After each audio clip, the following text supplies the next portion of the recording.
Welcome to the channel SRT Telugu Lectures. మనం ఈరోజు వీడియోలో data warehouse introduction and types of data warehouse models చూద్దాము. మీకు కనుక వీడియో కంటెంట్ నచ్చినట్లయితే ఈ ఛానల్ అయితే ప్లీజ్ సబ్స్క్రైబ్ చేయండి. సో ఫస్ట్ డెఫినేషన్ చూద్దాము. డేటా వేర్హౌస్ అంటే ఏంటో. Data warehouse is a subject oriented, integrated, time variant and non volatile collection of data from heterogeneous sources to provide meaningful business insights. ఇది data warehouse definition. అంటే ఇప్పుడు ఏంటో డీటెయిల్గా చూద్దాము. అంటే ఒక సింపుల్గా చెప్పాలి అంటే, ఒక మాటలో చెప్పాలి అంటే, డేటా వేర్హౌస్ అంటే ఏం లేదు, large volumes or large collection of the data. అంటే ఎక్కువ డేటాని ఒకచోట కలెక్ట్ చేస్తే దాన్ని డేటా వేర్హౌస్ అంటారు. అంటే ఇప్పుడు డేటా బేసెస్కి డేటా వేర్హౌసెస్కి డిఫరెన్స్ ఏంటి అంటే, డేటా బేసెస్లో కంటే డేటా వేర్హౌసెస్లో ఎక్కువ డేటాని స్టోర్ చేయొచ్చు. 2 or more డేటా బేసెస్లో ఉన్న డేటాని అంతటినీ ఒక చోట స్టోర్ చేశారనుకోండి, దాన్ని డేటా వేర్హౌస్ అంటారు. అంటే డేటా బేసెస్లో కంటే కూడా ఎక్కువ వాల్యూమ్స్ ఆఫ్ ద డేటాని మనం డేటా వేర్హౌస్లో స్టోర్ చేయొచ్చు. అదే డేటా వేర్హౌస్. ఇప్పుడు మనం టెక్నికల్ డెఫినేషన్కి మీనింగ్ చూద్దాము. చూడండి, ఈ data warehouse is a subject oriented. అంటే పర్టికులర్ సబ్జెక్ట్కి రిలేట్ అయి ఉంటుంది. సపోజ్ ఒక ఆర్గనైజేషన్లో తీసుకుందాం అనుకోండి, సేల్స్ అనేది ఒక సబ్జెక్ట్, ప్రొడక్ట్స్ అనేది ఒక సబ్జెక్ట్, ఎంప్లాయీస్ అనేది ఒక సబ్జెక్ట్. అలా డేటా వేర్హౌస్లో డేటా ఎలా ఉంటుంది, సబ్జెక్ట్ ఓరియంటెడ్గా ఉంటుంది. అంటే సేల్స్కి రిలేటెడ్ డేటా ఉండొచ్చు, ప్రొడక్ట్స్కి రిలేటెడ్ డేటా ఉండొచ్చు, ఎంప్లాయీస్కి రిలేటెడ్ డేటా ఉండొచ్చు, అలా ఎలా అయినా ఉండొచ్చు. అండ్ ఇంటిగ్రేటెడ్ అంటే ఏంటి, ఇప్పుడు సబ్జెక్ట్ ఓరియంటెడ్ అంటే ఏం చెప్పాను, సేల్స్ కానీ ప్రొడక్ట్స్ కానీ అలా వాటి రిలేటెడ్ డేటాని స్టోర్ చేస్తామని చెప్పాం కదా. ఇంటిగ్రేటెడ్ అంటే ఏంటంటే 2-3 సోర్సెస్ నుంచి తీసుకొచ్చి క్లబ్ చేసి ఒక చోట స్టోర్ చేయడం. నేను ముందే చెప్పాను కదా, 2-3 డేటాబేసెస్లో యొక్క డేటాని డేటా వేర్హౌస్లో స్టోర్ చేయొచ్చు. అలాగే ఇంటిగ్రేటెడ్, సో మల్టిపుల్ సోర్సెస్ నుంచి మనం క్లబ్ చేసి డేటా వేర్హౌస్లో స్టోర్ చేయొచ్చు. అండ్ టైమ్ వేరియంట్ అంటే ఏంటి, ప్రీవియస్ డేటా కూడా స్టోర్ అయి ఉంటుంది. అంటే లాస్ట్ 6 month డేటా స్టోర్ అవుతుంది, లాస్ట్ 12 months డేటా స్టోర్ అవుతుంది, లాస్ట్ 1 year డేటా స్టోర్ అవుతుంది, లాస్ట్ 2 year డేటా అవుతుంది. అలా అంటే డేటా అనేది కొంత టైం ముందు డేటా కూడా స్టోర్ అయి ఉంటుంది అనమాట. అండ్ నాన్ వోల్టైల్ అంటే డేటా ఏంటి, ఎరేజబుల్ కాదు. ఏదైనా ఇక మనం ఇంటెన్షనల్గా ఎరేజ్ చేస్తేనో లేకపోతే ఇంకా ఏదో పర్టికులర్ సమ్ స్పెషల్ సిచ్యువేషన్స్లో తప్ప డేటా అనేది ఈ డేటా వేర్హౌస్లో డేటా ఎరేజ్ కాదు. అదే నాన్ వోల్టైల్. డేటా అనేది స్టాటిక్ ఫిక్స్డ్ డేటా. అంటే ఏమంటారు, వోల్టైల్ అంటే ఏంటి, డేటా ఎరేజ్ అయిపోతుంది. నాన్ వోల్టైల్ అంటే ఫిక్స్డ్గా ఉంటుంది. అది అలాంటి డేటా ఫ్రమ్ హెటిరోజీనియస్ సోర్సెస్, అంటే డిఫరెంట్ సోర్సెస్ నుంచి వచ్చేది. ఎందుకు, to provide meaningful business insights. Business insights అంటే ఏంటి, సపోజ్ ఈ డేటా వేర్ హౌసెస్లో ఏదో ఒక పర్టికులర్ బిజినెస్ ఆర్గనైజేషన్లో ఉన్నాయనుకోండి, మీనింగ్ ఇన్సైట్స్ అంటే ఏం లేదు, డీప్ అండర్స్టాండింగ్.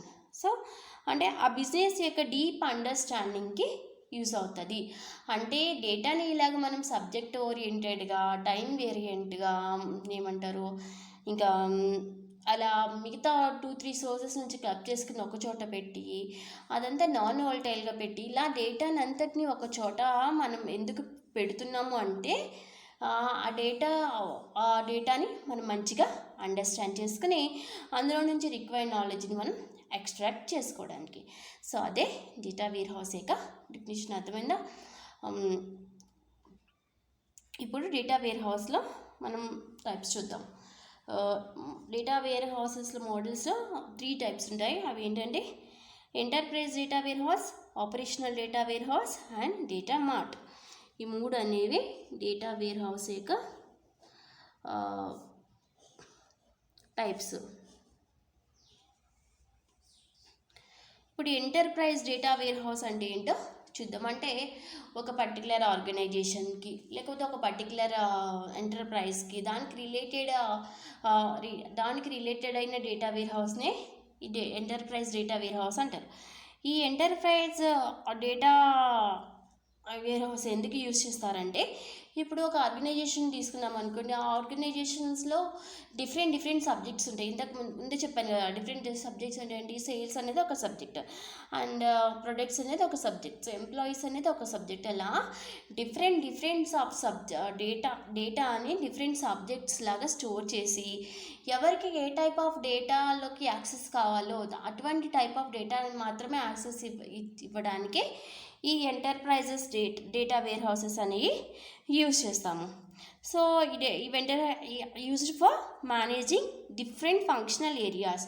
ఈ ఫంక్షనల్ ఏరియాస్ అంటే సేల్స్ అని, ప్రొడక్ట్స్ అని, వాళ్ళ ప్రాఫిట్స్ అని, ఎంప్లాయీస్ అని, వాళ్ళకుండే క్లయింట్స్ అని, ఇలా డిఫరెంట్ ఫంక్షనల్ ఏరియాస్ని మేనేజ్ చేయడానికి, వాళ్ళన్నింటినీ కలిపి ఒక చోట యూనిఫైడ్ మేనర్లో ఒక దగ్గర తీసుకురావడానికి ఎంటర్ప్రైజ్ డేటా వేర్ హౌస్ అనేది యూజ్ అవుతుంది. సో ఈ ఎంటర్ప్రైజ్ డేటా వేర్ హౌస్ అనేది ఏంటంటే centre place where all business information and applications are available.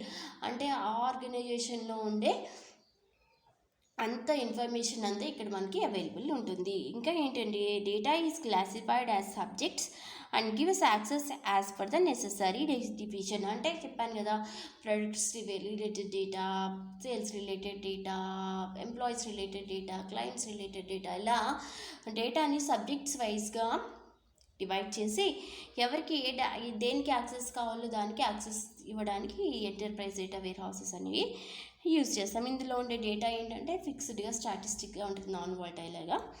అంటే ఒకసారి మన డేటా ఎంటర్ చేసిన తర్వాత మళ్ళీ మనం మోడిఫై చేస్తేనే పర్టికులర్గా మోడిఫై అవుతుంది. సో ఇక్కడ ఏంటంటే నెక్స్ట్ వచ్చేసి ఆపరేషనల్ డేటా స్టోర్, దీన్ని ఓడిఎస్ అని కూడా అంటారు. ఈ ఓడిఎస్లో ఏంటంటే డేటా మాటికి రీఫ్రెష్ అవుతూ ఉంటుంది, అంటే ఓవర్ రైట్ అవుతూ ఉంటుంది డేటా. ఒక మంత్కి ఒకసారి, వీక్ ఒకసారి, ఇయర్కి ఒకసారి, అట్లా మనం ఎంత టైం అని ఫిక్స్ చేసుకుంటే అంత టైంకి డేటా అనేది రీఫ్రెష్ అవుతూ ఉంటుంది.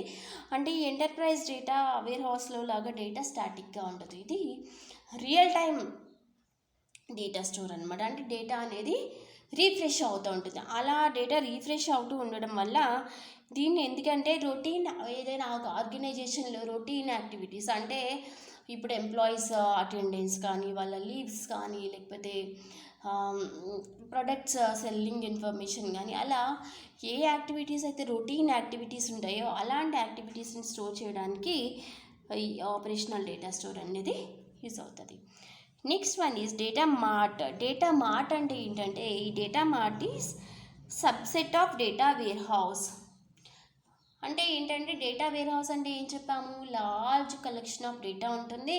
అందులో డిఫరెంట్ సబ్జెక్ట్స్ ఆఫ్ ద డేటాని మనం స్టోర్ చేసుకుంటాం, like sales, products, employees, clients అనే డిఫరెంట్ సబ్జెక్ట్స్ ఆఫ్ డేటాని కలిపి టుగెదర్గా ఒక యూనిఫైడ్ మేనర్లో ఒక చోట స్టోర్ చేస్తామని చెప్పాం. ఈ డేటా మార్ట్ అనేది ఏంటంటే subset of the data warehouse. అంటే సేల్స్ రిలేటెడ్ ఇన్ఫర్మేషన్ మాత్రమే బయటకు తీసుకొచ్చామనుకోండి, అదొక డేటా మార్ట్. లేకపోతే ప్రొడక్ట్స్ రిలేటెడ్ ఇన్ఫర్మేషన్ అంతా బయటకు తీసుకొచ్చి ఒక చోట పెట్టామనుకోండి, అది ఒక డేటా మార్ట్. లేకపోతే క్లయింట్స్ రిలేటెడ్ ఇన్ఫర్మేషన్ ఒక చోట బయట పెట్టాం అంటే ఒక డేటా మార్ట్ వచ్చేసి ఒక సబ్జెక్ట్కి రిలేట్ అయి ఉంటుంది అని. అందుకే దీన్ని subset of the data warehouse అంటారు. అంటే డేటా వేర్ హౌస్లో ఉండే అంత ఇన్ఫర్మేషన్ కాకుండా ఏదో ఒక పర్టికులర్ ఇన్ఫర్మేషన్ మాత్రమే స్టోర్ చేస్తుంది దాన్నే, అందుకే దీన్ని subset of the data warehouse అంటారు. So data mart is a subset of data warehouse. అంటే డేటా వేర్ హౌస్లో ఉండే కొంచెం డేటా మాత్రమే ఈ డేటా మార్ట్లో ఉంటుంది. Focused on particular line of business, department or subject. ఇది చెప్పాను కదా, ఏదో ఒక సబ్జెక్ట్ మీద మాత్రమే ఇది ఫోకస్ చేస్తుంది. ఎందుకు చేస్తుంది అంటే data mart makes specific data available to A defined group of set users. అంటే ఇప్పుడు సేల్స్ రిలేటెడ్ వర్క్ చేసే వాళ్ళకి సేల్స్ డేటా మాత్రమే కావాలనుకోండి, ఇప్పుడు డేటా వేర్ హౌస్లో అంత డేటాలోంచి సేల్స్ ఎక్కడుంది అని వెతికి దాన్ని మళ్ళీ సేల్స్ డేటా పట్టుకుని దాన్ని తీసుకునే బదులు సేల్స్ అనేది ఒక సపరేట్గా చేసామనుకోండి, వాళ్ళు ఆ సేల్స్ అది యూజ్ చేసుకుంటారు. అలాగా data marts makes specific data. Suppose ఆ సేల్స్ డేటా మాత్రమే ఎవరైతే సేల్స్ మీద వర్క్ చేస్తున్నారో వాళ్ళకి అవైలబుల్గా ఉండేలా చూస్తుంది అనమాట. So used for quick access of data without searching for entire data warehouse. అంటే ఈ ఇలా డేటా మార్ట్స్ ఉన్నాయనుకోండి, అంటే వాళ్ళకి కావాల్సిన డేటాని క్విక్గా యాక్సెస్ చేసుకోవచ్చు, డేటా వేర్ హౌస్ మొత్తం వెతికే పని లేకుండా. ఇవి types of data warehouses ఏంటి? Enterprise data warehouse, operational data store and data mart. మీకు కనుక ఈ వీడియో కంటెంట్ నచ్చినట్లయితే ఈ ఛానల్ని సబ్స్క్రైబ్ చేయండి. అలాగే ఈ వీడియోని మీ ఫ్రెండ్స్తో కూడా షేర్ చేసుకోండి. Thank you for watching.